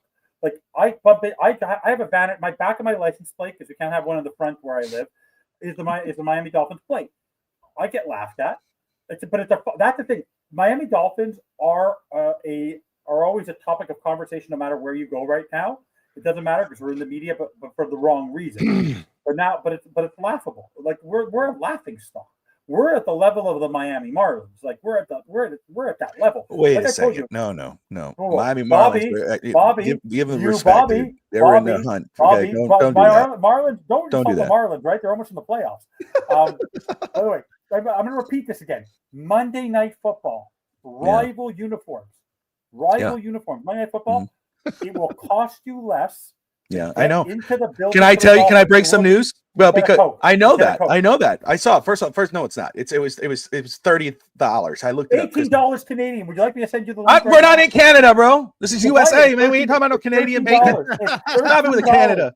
$13, Bobby. Go look. Your currency is there. You know, come on, like $13 US. $13 US to get into the game. All right, but it was $30-some, and I know because Mom and Tabitha they're going to go to see Monday Night Football because the tickets are low and they're doing for out. So I know. I'm sending you the link right now. Please don't. I believe you. But no. So look. I love all the points, and I think we're all in the same boat with veteran head coaches. Evan, you brought up a good one with Matt Nagy. You know, he failed. You know, that's not the type of veteran coach you're thinking about. I think that's okay. I think that's fair. Doug Peterson is a guy that I would absolutely be okay with. That's a guy, I know what happened in Jacksonville, but that's, again, I would still consider him championship, former player, been there, done that. A coach that I don't think he's a former player, but a guy who I think he was a coach. It didn't work out. But he's been a coordinator for a while now and part of a championship organization. Winning organization. I mean, you look at the team, you think that his offense on the team, he coaches the defense, but you think his offense probably the strength when really the defense is the one that helped them kind of go, which is the Chiefs. Steve Spagnuolo is a guy that I would not be against. Go ahead, Bobby. That's a great name, but that's my point, though. You get Spagnuolo and he figures it out, and you just know that you don't have long. And that's a perfect I love Spagnuolo, and I agree. I think he's the underdog. He's the most underrated coach in all of football. What he does for the Chiefs and what he allows them to do, they win so many 23-17, 20-17 games, and people are like, Andy Reid is so amazing. And don't get me wrong, he is. He is, Andy Reid. You only win 20-17 games if the defense holds the other team to 17. It's like people think it's so impressive the Chiefs are winning all these close games. Like it's their pedigree, it's just culture. It's like, no, it's their defense. It's their defense. That's not 100%. A compliment to Mahomes when you win 2017. So I think he's an awesome coach. But once again, it's one of those things where and I think this is why he isn't getting head coaching jobs. He's kind of to the point where he's a glorified DC, and he knows he's not going to get a fresh slate due to his age, due to the point of his career. How old is he? Now that's a great point. How old is Spagnuolo? But I'll just say this. A guy, again, Spagnuolo, who's been there, he's coached before, he's been a head coach before, he had the experience as a coordinator, coached, fired. Now he's been under 65 years old. So he's not crazy old, but again, he is. But again, learning from one of the best coaches in football, Andy Reid, been there under that arm. It also probably side by side with him running this team. This is a guy who could get that experience. Be the Dolphin, become be a head coach, and then he's going to go. Guess what he's going to do? He's going to hire his own general manager. He's going to get a guy who he probably go within the Chiefs organization, get a guy, and then that's what they're going. Exactly. So that's a guy it's not Matt Nagy, but I think it's a better option than Matt Nagy. That's a guy. This is a type of whatever. Miney, right? Miney. Now I'm thinking about Greg for a second because Steve. But no, sorry, I butcher names. It's what it is. But Spagnuolo is a guy I absolutely would consider. And then just to finally, again, we talked about coordinators, not really, former head coach, a former player would be great. But if we're going to talk about a guy who's never coached, and there it is, there's Bobby as the coach. Bobby's older brother? Let me just tell you something. First of all, let me just tell you something. Hank Fraley. Okay, so if you're going to go with a rookie coach, to me, you got to go with a former player. I mean, you think about what DeMarco Ryans did with his first season and what he's been able to do. And not DeMarco, D'Amico. Shut up for a second. You know who I'm talking about. Just let me get through it. No, I don't. I don't know who DeMarco is. Anyway, so you got D'Amico Ryans, you got Vrabel, just whatever. By the way, I can add myself back, eh? Yeah, but you didn't. So, to me, a former player would be the guy that would be a coordinate, would be a coach that I would be looking for. And, you think of let me make sure here. You got Hank Fraley from Detroit, Jared Mayo, Antonio Pierce, Frank Reach, who's also a former head coach, Zach Orr. These are guys, Mike Kafka, former quarterback. He's part of the Giants. I think he's the Giants offensive coordinator. Josh McCown. These are guys that I would not be against talking about because they are former players. Former players, I know how to talk to players. They know how to, Evan says he wants guys. They exactly, and they know how, but they could get in your face, Bobby. They're not afraid to. Hey man, I've been in here with you. It's hard. It's hard for me. And you go, oh, but he's the third string quarterback. Who cares? Or a second. Still, if you're thinking about McCown and Kafka, but they're still former players. And let me tell you something. Again, first off, Hank Fraley. I make jokes, but I'm serious about this guy. This is a guy that I would consider. He was the offensive line coach. He is still the offensive line coach for Detroit, but he's also now the run game coordinator. Teams wanted to hire him as the offensive coordinator. Detroit's like, we're not losing you. We're losing too much. We can't lose you. His players love him. They're like, dude, we will do anything. We'll leak stuff into the press. We'll throw stuff. We can't lose you. Panay Sol, Glasgow, their center. They love this guy. And when you hear him talk, I hear a head coach. I hear a future head coach. And all jokes aside, I hear Bobby when I hear him talk. I'm like, damn, that's Bobby from Dive Bar, dude. I'm sure. But this is a guy that I would consider, again, because these are guys that know how to get on the same level as a player. He has experience showing what he can do with these guys and bringing up the success. So these are the only type of guys, rookie coaches, that I would consider. And again, I bring up some names there, and so Evan, I'll go with you on this first one here with former players. Is there any former player rookie coach out there that you would be intrigued by at all? No, not at all. I want someone who's been there before. I am tired of the new toy. But we haven't had the veteran. We haven't had the rookie coach. I don't want a rookie former player. I don't want a rookie former. I don't want rookie. I want veteran. I want someone who's. I'm saying it doesn't matter what you want, because we're just this is so. If Miami High was going to go for a rookie coach, who would it be? I have my clicker. I can say what I want, and my answer this is a good time to remind him he lives in Canada. He's getting cocky. Knock him down. I know a former player would be someone who we develop internally. I don't want to go get someone else's development because it's a different mindset. I want someone to develop under a veteran. So you want to go get your Hank Fraley, go get your Jason Taylor and develop him. That's what I want. I want the next development head coach, former player to learn. Like maybe Welker would have been that guy if he was interested in being a head coach. I want a player who's learning from the veteran head coach internally within your organization, so you have a succession plan for years to come, not someone else's toy. I don't want that. Now, what you can do, and Bobby, I'll get right to you, and you go ahead and. But I'll just say what you can do, Evan, is like if you go get like for instance, we talked about Spagnuolo. If you get a Spags or like an older coach, like a Rivera, for instance, let's say that Bobby was like, man, I just want a guy with consistency, or a little, the kind of last. That's when you go, okay, well, if you go this older coach who's a former veteran coach, and then you hire maybe the Hank Fraley as your OC, then you could groom him to be that replacement. That could possibly be a situation. But Bobby, is there any coaches, coordinators out there that are former players that you're intrigued by at all? That you'd be like, man, that's a guy that I wouldn't mind talking about. Let me look at this up real quick and make sure I know what I'm talking about here. All good. Oh, on this network, we don't usually know what we're talking about. I do homework, brother. I got loads of info. That's the thing. Bobby needs to do research. Everything comes out of his head. Yeah, I do that for the most part too. I just wanted to see. For the sake of the exercise, the Lions coach is intriguing. Like I said, there's going to be people when it comes to him that are intriguing. He's intriguing because the Lions, he checks a lot of boxes. When it comes to these guys that haven't been a head coach, you just got to look at the boxes. What does he check for us? Knows offensive line, maybe the best offensive line in football, or one of them. That's right. Okay. Yeah. Also, this is the rare conundrum that the Lions have. It must be nice. They are a physical team with also probably the most creative offense in football. So he's been around Ben Johnson. He's been under Ben Johnson. Ben Johnson leaves. They're still just as creative. They just ran the this is when I realized some teams are just different. They ran the Laporta in motion handoff to freaking the receiver pitch option with the freaking running back for a touchdown last week. And I went, holy shit, Ben Johnson's gone and nothing fell off for them. So he knows the blueprint. The blueprint is clearly established in Detroit. Also, earlier when I was building my image of what I expected, a leader of men. I mean, look, this guy, I wish I could look this awesome.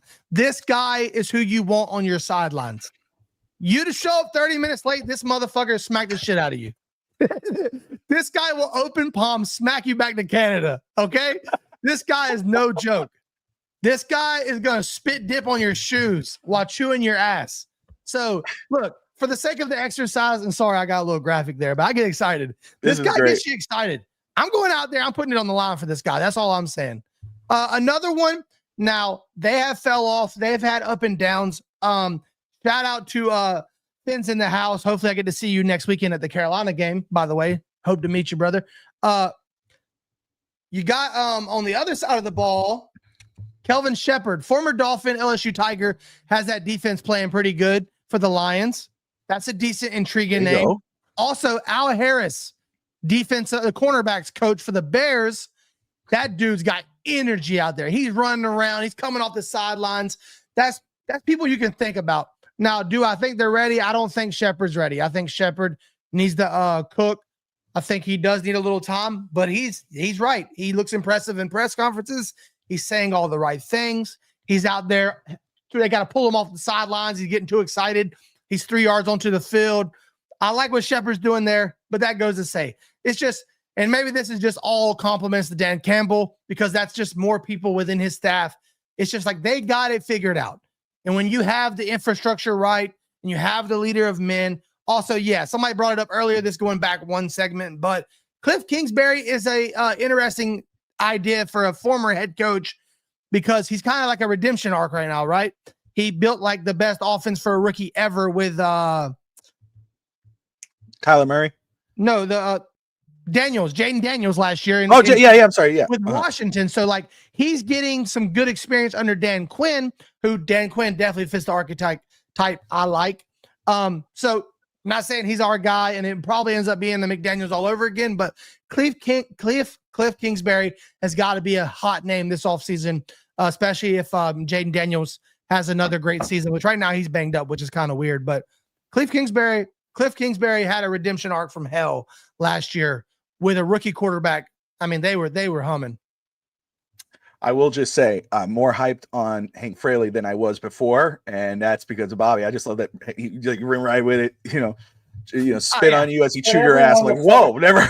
But every time we get hyped about someone, they end up disappointing us. It's all good. And I'll say that, like, we all make fun of the idea that we are the only team that interviewed Mike McDaniel, but you have to kind of get ahead of things. When we did that, I was like, finally, we found the diamond in the rough. A lot of people around, like, look, it hasn't worked out for us. I'm not saying like it did. What I'm saying is the Bible, but a lot of people knew Mike McDaniel was the worst kept secret in football. A lot of people thought he was actually doing all the hard work and the legwork. He was locking himself in a dark room and coming up with all these master plans for Shanahan and making him look great. A lot of people knew about this. It wasn't like he was just some like, oh, let's go get the only guy that would take this job right now.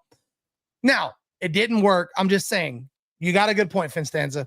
I thought it was awesome when we went and got McDaniel. I thought he was the perfect guy. I wanted him to be our OC when we tried to go interview him and they blocked us for Flores, actually. That could have been quite the combo, actually. No one talks about that anymore. We almost had Flores and McDaniel if they didn't block us from interviewing McDaniel as our OC the year prior. Yeah. McDaniel could have been our offensive coordinator, but Brian Flores was trying to interview him. No, this has been, first off, an awesome topic and a great show. A lot more interesting than I really thought it would be. And I think, because there are a lot of names thrown out there, and I love the passion from the base in the comments and everyone who's tuning in right now and interacting. We appreciate you guys watching right now. You're watching Fitz Talk today here on FTSN. Steve Molloy was with us. He stepped off to watch his grandson play some baseball, which is awesome. Yeah, Bobby the Dive Bar, and of course FinStanza in the house. So Monday Night Football, Dolphins versus Jets at home at Hard Rock. Both teams 0-3. Evan, you'll be on pregame. Bobby, any plans for the dive bar? You guys going to be live to talk about the game? Will you guys be live during the game? No, not during the game. Tuesday night we'll definitely be there. We have a couple things in the works. We're always live Tuesday at 7. We actually have it's not official yet. We actually have something in the works. Not a guest news, but like a big news. We're actually got to get some T's crossed and I's dotted, but we got some big news coming down the pipeline soon. We're really excited about it. There's going to be a lot more dive bar around. Let's just say that there's going to be we're growing. You're getting there. Awesome. I love it, bro. I love it. Well, look out for that. Should people expect that to drop on Tuesday live on the show? Yeah, I guess we could probably start talking about it Tuesday.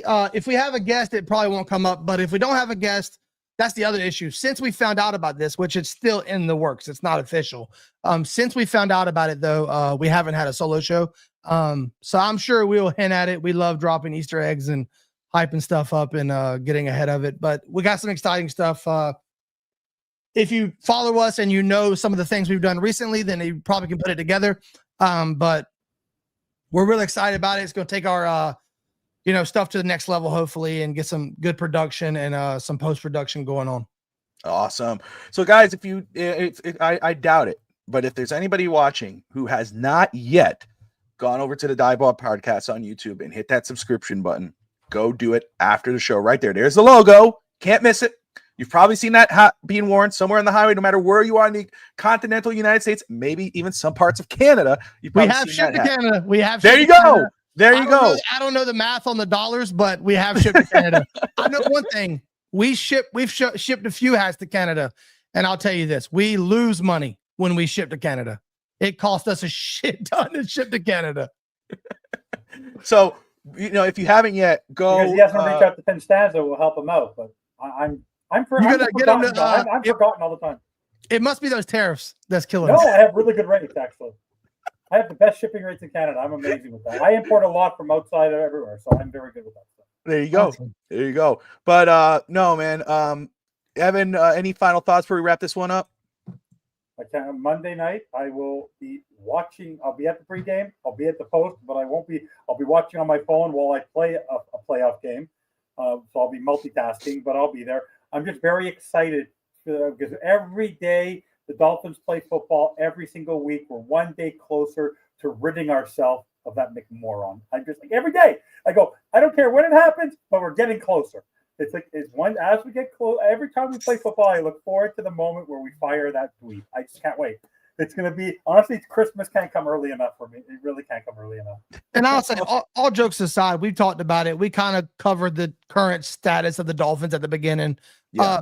Look, if we keep losing, obviously, and that's the other thing. People are like, I get tired of the negativity. It's like, look, man, we have to talk about what's put in front of us. And right now, it's shit. Unfortunately, if you're going to be objective and be real, we're not doing you a service if we lie to you. So right now, that is the topic.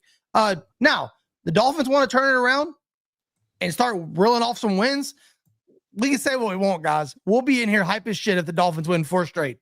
So, look, if they lose, they definitely deserve to be fired. I also agree with that. But if the Dolphins go and reel off 4 straight wins, we'll all be in here giddy, ear to ear. Maybe FinStanza, maybe not. But let me just say, Bobby, we can be excited. Watch. Let's say they beat the Jets. Yeah, exciting. You're at the Carolina game. Exactly. Carolina. Do you understand there are going to be more Herbert jerseys at Hard Rock than there will be Tua jerseys. The level of pressure on Tua to face the Chargers coming in the way the Chargers are playing with Jim Harbaugh, it's going to bring you back down to earth faster than you can even count. Because I'll give you this as a stat. We said this week. Last week, Tua, where we complain about the offensive line, was pressured 8 times, got touched once. Herbert was hit 15 times. He was hit 14 more times than Tua, and look what he did in that game. So you want to know what? It's an A versus a B team. There's one team that is going up because they changed their head coach, changed their entire mindset with Jim Harbaugh, got rid of the mindset of their former coach. We're still with the former coach, and that's why they're at a different level right now. We're a B League team, and that's an A League team coming in 3 weeks with the pressure, because even though Bobby rolls his head, no matter what people say that week, and no matter what the media is all going to be talking about, Tua versus Herbert, Tua versus Herbert, Tua versus Herbert. It's all people are going to be talking about. And all the fans who are anti-Tua-neers are all going to be saying, see, that's the quarterback we should have had, because look where he is now, 6 years versus Tua. So even if we give that happiness for 2 weeks, it's going to come right back down to earth in week 6. Yeah, of course. And we're not playing the games, and we can't control the outcomes of these things. I'm just saying, for people that think we want to, or I'll speak for myself. I'll speak for the dive bar. We have a better show, and we do better numbers, and we would love to get on every week and talk about how we just beat the shit out of somebody. Unfortunately, the Dolphins haven't given us that. Will I take it? I'd gladly take us turning it around. But I'm also, if they play like shit, I'm going to say it was shit. And if they start losing these games, you have to have these hard conversations. I wish we weren't talking about this. I wish we were talking about how the Dolphins just came off their first win in Buffalo in 10 years. But that is not what's in front of us. And that's just reality. Am I rooting us to lose, or do I expect us to lose? There's a difference. Daniel cannot watch my shows I want. I walk around with more Dolphins paraphernalia than you can even imagine, Daniel. I come on these shows. You hide in the comments. I brag about this team no matter what. Here we go. No matter what, I will always cheer for this team. No matter what. I want them to win every single football game. The problem is I used to get myself hyped up. Then I came on these shows, was completely saddened by it, and was completely destroyed by it. Now I'm realizing where the root of the problem is, and I just want that root. If they win and they prove me wrong, I'll be the first one to admit I'm wrong. I never want them to lose. The difference is I used to expect them to win, and then I was disappointed. So now I don't expect them to win. I don't expect them to lose. But in the end, they end up disappointing me either way. The difference is that I don't have that insane positive attitude that they're going to go out, because what have they shown me that's proving to me that I should be all gung-ho, yay, yay, woo-woo, that they're going to win? There isn't. They have not shown that to me. I want them to win every game, but it's sort of like you're going in with one high tide behind your back because they're not doing anything to improve themselves. They'd be tired of my negativity. And the heartbreak might be inevitable. That's why I'm saying we all want the same, and we're all going to be heartbroken the same. So thank you, Ray. No reason for the nonsense, you know. Well, what? Be tired of me. I don't care. What's that going to change in my life? I'm not going to sleep tonight, guys. He's mad at me. I'm not sleeping. First off, I'm grateful for everyone. He's suspended. He's suspended. Yeah. Shout out though to Daniel, to everyone, Mudbone and Ray, and everyone commenting, Lou, everyone who joined in today in the comments, whether good, bad, ugly, whatever. Appreciate you all watching, and it's been nothing but a blast. We all appreciate you. This has been a fun conversation. Hopefully, again, as Bobby's brought up, yes. What if Miami wins? They beat the Jets, and then they beat Carolina, and then they got the momentum on their side, and now they're 4-3. It's a different conversation. Now you're saying, holy crap, wait a second, McDaniel's turned his team around. Wait a second, could there actually? Somebody brought it up last week. Miami usually starts strong and on the low end. Now Miami's starting slow. Maybe they have a fast rise. Maybe, just maybe. But we're 0-3. This conversation is being had at Holmes. It's being had at the bar. It's being had at the dive bar. It's being had in FTSN. It's being had everywhere. Everyone's asking or talking about, like, hey, man, is it the coach? Do we need to fire the coach? Do we need to bench the QB? You don't want to have these conversations. Any fans want to have their franchise quarterback. We want to be able to say, man, we got our guy. Man, we have our coach. Man, we're freaking good right now. Even when you're losing, when your team is having a bad year, you're like, hey, man, at least we have our quarterback. At least we're good on that. We don't know if we do. Man, at least we have our head coach. We don't know if we do. So these conversations have to be had. It sucks. It's the reality of it. When this topic, it's not to be negative. Daniel's one of the most loyal viewers I've had since I've started. How many years ago and whatever not now? Anymore. But he is. But and so is Scotty and whatnot. But this is not a negative show, or this is not a negative topic. It's the reality of it. If the Dolphins continue to lose, losing the Buffalo game, Bobby brought up earlier, the Buffalo game, even though we lost, there were some things that you go, damn, okay, wait, they showed up. But they didn't show up against New England. Nobody expected them to lose against Indy. That's a problem. You're 0-3. And then if you lose against the Jets or you lose against the Carolina Panthers, then this is more reality. You know what I'm saying? Yeah. Like, Bobby, what? Evan? Bobby, there have been 3 games, 3 predictions on this network. The people have predicted. Because you're rooting for them to lose. No, bro. I'm not. I'm not. I'm not. You know, When you go into a game with the game plan of Mike McDaniel, you're not winning football games. It's not a winning mentality the way he coaches. It goes back to last season. That's not wanting them to lose. I don't ever want them to lose. I literally have decals all over my belt. Look behind me. The amount of merch, Bobby, I've bought physically with you in the last year alone. It's not about that. It's the fact that they have done nothing to prove me wrong. So rip on Brett, rip on Greg, rip on Steve, all of us. We all want them to win. The difference is that I look at the writing is on the wall on how they play football. You can see it. I watch the all-22s. I watch the way they play. It's not a winning formula for this NFL. Look at the Baltimore. Baltimore's doing everything they can, and they can't pick up wins. Now you expect the Miami Dolphins to pick up wins the way Mike McDaniel's calling football games? No. There you go. All right. So before we officially wrap off, Bobby, any final thoughts, brother? No, it's just, we're all in this together. Like I said, my crazy ass just booked a plane ticket yesterday to fly to North Carolina to go home There you go. spend a weekend with my dad and hopefully meet some awesome people like Finn's in the house.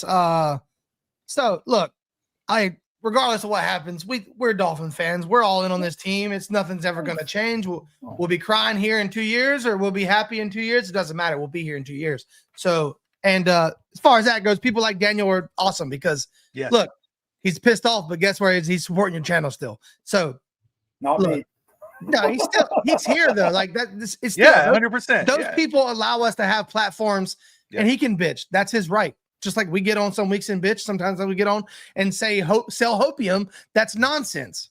Like the idea that the idea that we normally get our winning out of the way early, so this is going to be different. That's selling opium. I don't know if that becomes reality, awesome. But great. That really is the ultimate spin zone. I've heard it. I'm only saying what I hear. Could be the case. I'd much rather. That's the thing. I'd much rather lose early than lose late, like we always do. But yeah, absolutely. Evan, final thoughts. I don't play to win. I don't play to lose. I win not to lose, and I lose not to win. You play to win the game. No, I don't understand what I just said, which is what my head coach does to me every single week. I do not know what the heck the man is talking about. Well, the good news is we don't have to predict it much longer. We're gonna, we'll know. It's all opening up right before your eyes. It's getting obvious, and I think the fan base is starting to realize, and eyes are opening, and everyone will know exactly what's going on. There you go. I love it. Great points. Well, first off, shout out everyone again for watching. We appreciate you all. Whether you love them or hate them or whatever, we thank you. Make sure you like and subscribe. And most importantly, Dolphin fans, as always, make sure you fins up. We'll see you all next time.